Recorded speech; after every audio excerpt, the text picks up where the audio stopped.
Amahoro amahoro God's people, bwoko bw'Imana. Yego amahoro y'Imana nabane namwe.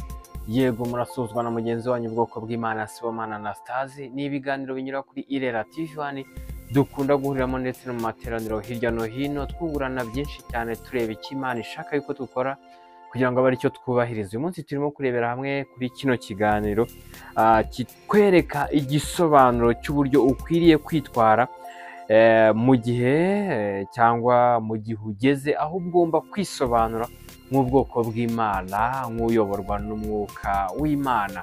Yego, sobanukirwa nyirizina uburyo ukwiriye kwitwara mu gihe ugeze aho ugomba kwisobanura nk'ubwoko bw'Imana cyangwa God's people.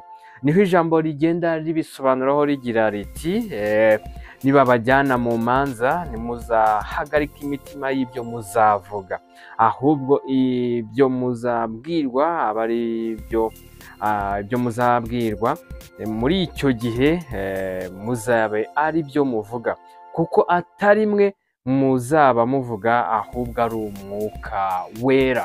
Yego, ikiganiro ku buryo burambuye tureba nyirizina igisobanuro cy'uburyo dukwiriye kwitwara tugeze aho tugomba kwisobanura nk'ubwoko bw'Imana.